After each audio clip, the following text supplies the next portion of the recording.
The time spans in Tolkien's Lord of the Rings universe are often very long. The first event that sets the stories of The Hobbit and The Lord of the Rings in motion took place about 3,000 years prior to them.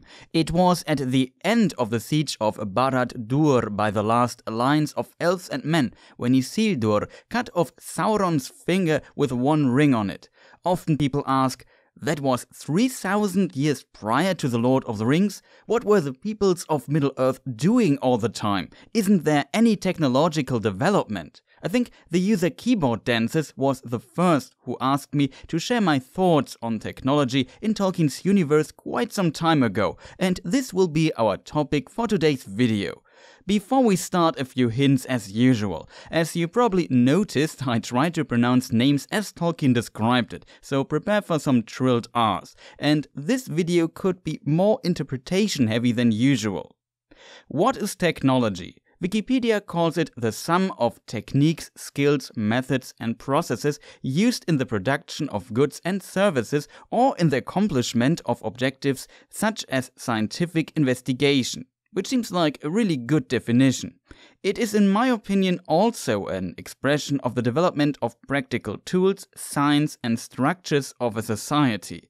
If we look at Tolkien's universe at the time of Lord of the Rings, we already see vast differences in development in the same era. Some places seem ancient, others seem medieval or even further developed. However, we also have supernatural elements which must be considered too, because they are also part of the world. Even though magical elements are often very grounded in Tolkien's universe, we discussed this in my video about magic or the one about necromancy, it still must be considered that we actually don't know too much about it. But if we look at the definition above, we see that technology is also about the knowledge or skill to accomplish an objective. And as we learned, Tolkien's magic is very knowledge-based. So when I can create an almost unbreakable magical material in Middle-earth to fulfill a task, this would probably count as technology. Orthanc, the tower in Isengard or Isengard, or Barad-dûr, Sauron's fortress, would be examples for that. In this sense, there is a lot of technology in Tolkien's world, but it's not always obvious and also not available to all people. Interestingly, one of the most advanced places that is also the closest to our own time seems to be the Anachronistic Shire. This can be potentially explained with the communication situation of the books and it being a stylistic device, but it can't be denied that the rural hobbits seem far more advanced than the people of most other areas. The books are written from the perspective that Tolkien found Bilbo's and Frodo's Red Book and translated it into modern English, so parts of their technological advantage potentially comes down to translation and the decision to bring the Shire closer to our own time. Examples of their technology are, for example, clocks and, in a drawing of Tolkien, even a barometer. They have a mail service, umbrellas, invented golf, and in the first chapter of The Lord of the Rings we find a comparison with an express train, which in my opinion is just used as a metaphor. Still, their clothes and technology remind of the Victorian era of England. Of course, as mentioned, in my opinion, this is more a stylistic device used by Tolkien to move the Shire closer to home for the reader. If we compare that to Duneland or Rohan, we still see huge differences, which brings us to the locality of technology. Of course, as citizens of the most advanced countries in the world, our perception could be that everyone is as advanced as we are, but there are places in the world where people are technologically a few hundred years behind us. It's even hard to imagine that just about when Tolkien was born 127 years ago, about 80 to 90% of the world population could not read or write. The numbers got much better over time, but even today, about 500 to 700 million people are still illiterate, so we can definitely see that technology and knowledge is not uniformly distributed even in our time. This is, in my opinion, reflected in the world of Tolkien too. However, if we look at the highest developed societies in Middle-earth, why are some areas lagging behind after all those thousands of years? Again, a look at our own history might give us an answer. The seemingly biggest technological developments came probably in the 19th and 20th century. Knowledge and technology just boomed in that time and to this day. But people often forget that it took us thousands of years to get to this point. If we come back to the ability to read, one of the, if not the oldest known written stories is the Epic of Gilgamesh, written down about 4,500 to 4,700 years ago. You could ask the same question: what did they do all this time that even today not everyone knows how to read and write or has access to written knowledge? I think this example alone explains that our modern technology came a long way, but we also learn that our tech tree, to use this video game term here, is quite complicated. To move as fast through it as we did in the past 100 years, we needed to, for example, learn how to make enough food with less people. When 99% of a society are busy surviving all day and producing enough food for them and their family to survive, there is not much thought left for science and technology outside a small elite. Only when this changed and innovation led to reducing this even further through, for example, better tools and later engines that were also commonly used, things accelerated rapidly. In addition, developing scientific methodologies to understand what just happened by accident and the technology to print books and make written knowledge available for more people had a huge part in where we are today too. Beyond that, peace and stable societies with good competition that allow people to freely think, communicate, express their ideas and invest into innovation to get an advantage over the competition are also very important for technological development. If you are living in a war zone, you are again busy with surviving. Interestingly, war and war potential led to great innovations in America and Europe too, but still, the biggest modern technological and scientific achievements required periods of peace. War, or the fear of war, was just a reason for investment into certain war-related fields, and sometimes out of these came other innovations by accident, but usually wars are devastating, especially when they happen in your own country. Today, investments are often economically driven and sometimes even just by our curiosity, which results in innovation in much wider fields, but all is built on a fundament of technology and science that was achieved relatively slowly over thousands of years. If we look back at Middle-earth in this context, how stable were their times? The First Age was basically a succession of devastating wars, ultimately leading to the complete destruction of the west coast section of Middle-earth called Beleriand.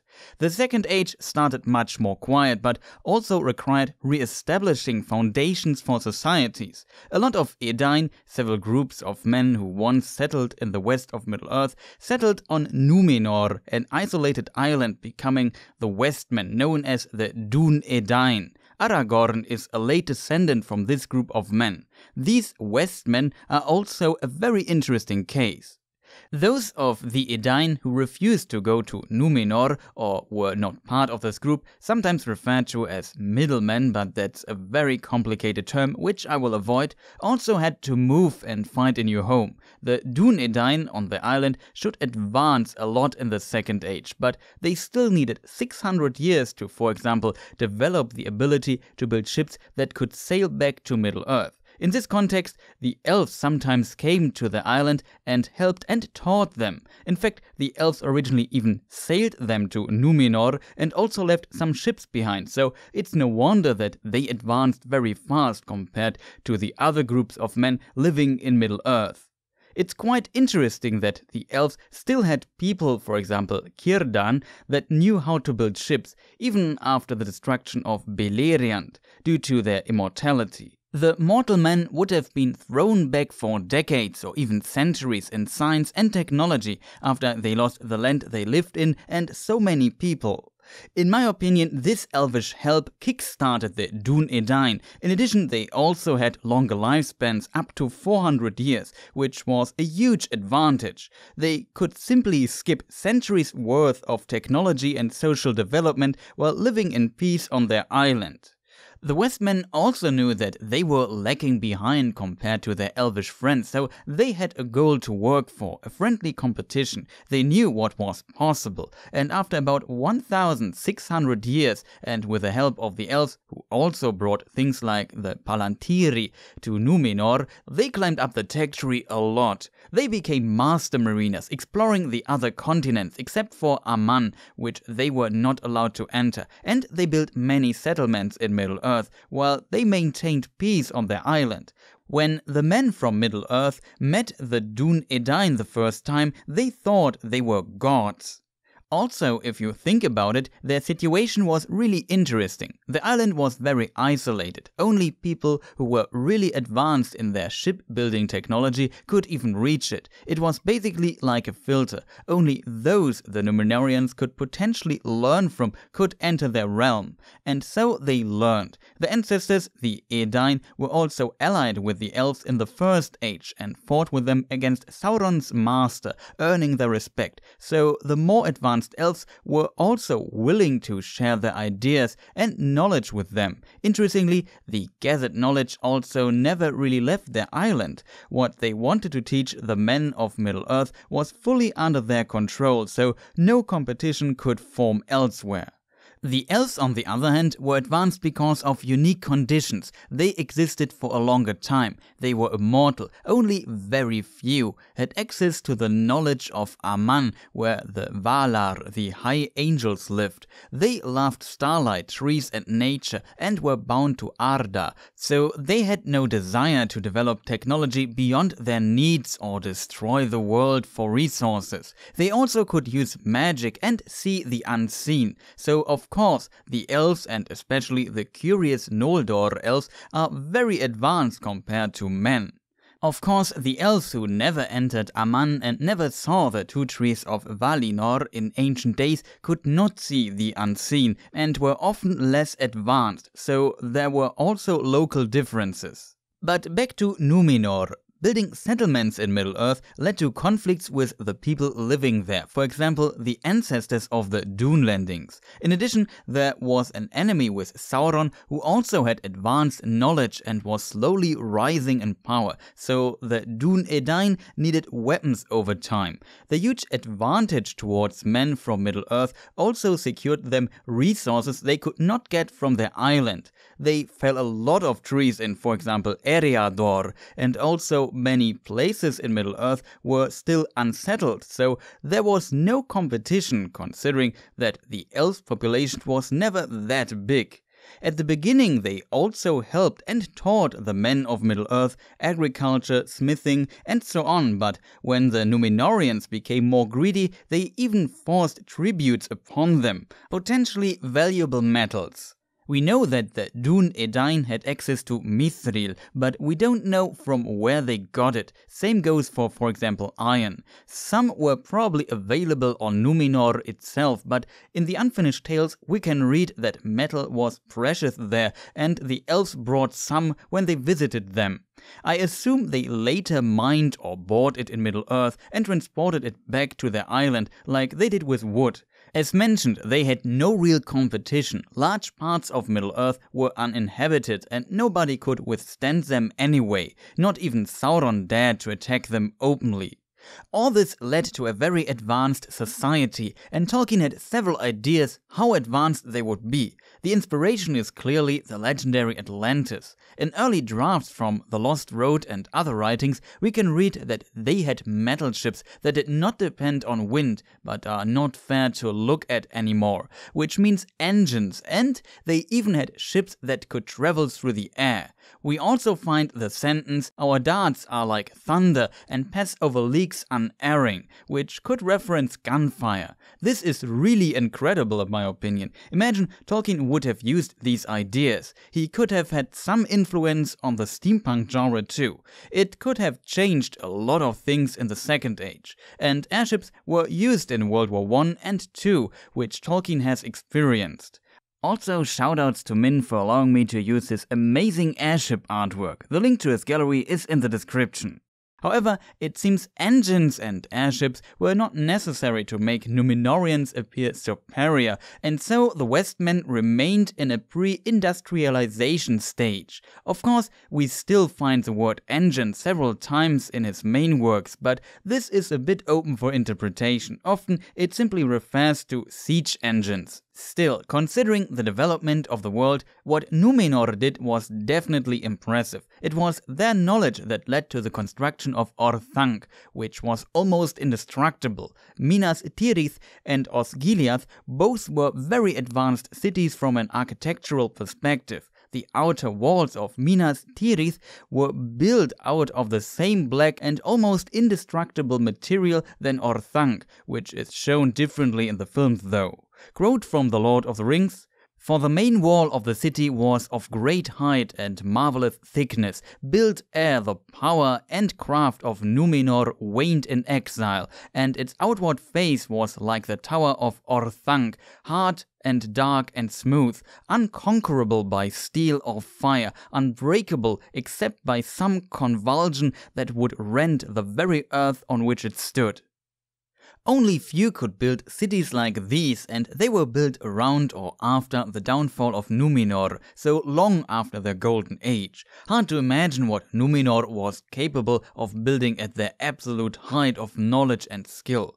In our world, we also have several examples of highly advanced cultures that fell apart, and it took people some time to catch up again. The Roman Empire comes to mind, but also ancient Egypt. Númenor is in contrast an extreme case where the whole island just vanished and only few survived, and of course the settlements remain too, but the foundation of knowledge and technology was gone. We often underestimate how important an intact and stable government is that focuses on keeping peace to maintain existing technology like water supply. All high developed technology and production capabilities need infrastructure. The downfall of the Dún Edain also impacted their military power, and it was just a short time until Sauron dared what he did not dare before, to attack and corrupt the Númenorian settlements and new-built cities on Middle-earth, which ultimately resulted in the War of the Last Alliance. In this war, men alone weren't powerful enough anymore and needed the help of the Elves and Dwarves to defeat Sauron. Imagine the Dark Lord having access to flying ships and other modern technology after corrupting some of the surviving Númenorian settlements. He probably would have been unstoppable, so I would argue it was a wise decision to decrease the technological capabilities of Númenor in Tolkien's later versions. If we look at the weapons found by Tom Bombadil, Frodo and his friends in the Barrow Downs, they seem to rival the weapons of the Elves. The Witch King could be ultimately killed because Merry stabbed him with his ancient blade in the heel, and this blade was not even made in Númenor, but in Arnor or Cardolan to be precise. So by the descendants of the people of Númenor to fight the Witch King of Angmar and his forces. In my opinion, quite impressive. In Lord of the Rings we also find the mention of Athelas or King's Fall several times, especially to heal those who encountered the ring wraiths and, for example, were hit by their black breath. In the Third Age, the knowledge of the healing power of the King's Foil was almost lost and only preserved by the Dún Edain Rangers, but it once grew on Númenor and its healing abilities were obviously known to the Númenorians, which also indicates that they had knowledge in the field of herbs and medicine. It's also mentioned in the First Age. Beyond Númenor, we also have Mordor and Sauron. For example, Mordor was also able to produce armor and weapons in large quantities. They also used powerful siege weapons like catapults and rams. Grond is a very prominent example. We can read that spells of ruin lay upon it, and it managed to destroy the Iron Gate of Minas Tirith. Interestingly, Gondor also had siege weapons. There are some references about catapults on the city walls, and the Last Alliance once besieged Barad-dûr for 7 years. We also have some quotes that could be interpreted as Sauron utilizing lava of Mount Doom. Quote, "Some rivers of molten rock would flow blazing towards Barad-dûr down great channels." If you read it as a whole, it could also just describe how the lava flows. Tolkien chose some industrial words here, even using the term furnace for the pits in the mountain where lava pours into the land, which can generate the impression of industry using the lava. However, I can see how this is just to describe this terrible place. Tolkien was not too fond of technology and especially industrialization destroying nature and becoming more important to men, almost dominating their wills like the One Ring, than peace and nature. He called this loss of balance and pure devotion to technology the machine. Some interpret this as Tolkien being against technology, but that is too simplified and not true. He was not against technology. He, for example, liked driving his car. What he disliked was losing control, pure devotion to technology, and turning landscapes into wastelands, not respecting human life and nature anymore, which he has seen in the First World War. He also often saw a shortcut in technology. The One Ring was a shortcut to power, and most of its wearers and those who desired it would not be able to create this device or the result of using it themselves, but were devoted to possessing this shortcut to power at all costs instead of developing the inner talent and power to achieve this goal by themselves. Gollum once murdered his friend for the One Ring just to have it for himself. This was, to my understanding, what he meant with the machine. It's potentially also a topic for another video. However, the question, what were the peoples of Middle-earth doing all the time, we can also ask ourselves. At the end of The Lord of the Rings, men in Middle-earth only existed for 7,000 years. Our species, in its current state, exists for about 200,000 years. So, in comparison, the men in Middle-earth are doing great, and some even got relatively close to our time. Of course, this comparison is not a fair one, and the situations and concepts are vastly different, but I think we can see how just surviving devastating events, wars, and the fall of great empires in history can throw back technology quite a bit, and that the development of knowledge and technology accelerated just recently. In our past, we also often took a few steps backwards at times. To reach the point we have reached now, we needed to learn a lot of things that seem almost trivial to us today. For example, getting food, water, and gathering supplies for the winter, not eating up our whole day just to survive. Hygiene and medical facilities reduce diseases, a stable peace and good competition that is willing to invest into knowledge and new technologies. Same as developing a scientific methodology. Also, it seems that concepts of justice, law, and infrastructures to secure those are also necessary for large societies. In addition, a good government has to build and take care of many aspects of infrastructure needed for technology, be it streets, water supply, energy supplies, communication infrastructures, education, and so on. Many advanced technologies also require other technologies like purer or more advanced materials or more precision in the fabrication process. And all these are just few examples and very basic concepts that needed thousands of years to develop, and also places where people started to actively apply them. Some of those concepts and ideas are ancient, but it took a very long time until we started using them, especially outside of a small elite. We often underestimate these developments and how they are needed to reach the point we see today in our modern societies. Thank you for watching. This was a tough video and it feels like I have to revisit this someday. I did a lot of research and much of it didn't even make it into the video. But I hope you still liked it. If so, feel free to press the like button, leave a comment, I read and answer almost everything, recommend me to friends and other Tolkien fans, and maybe subscribe and press the annoying bell if you want to support this channel. It helps a lot. I also want to hint at my Discord server, Twitter, and also stream on Twitch as a little side project. You can find all the links in the description. And maybe I stream a bit after this video releases or tomorrow. Next video will be lore related again. I plan continuing the book Film Differences series, and I also started to make my video descriptions a bit cleaner. Hope that helps. Again, thank you for watching and goodbye.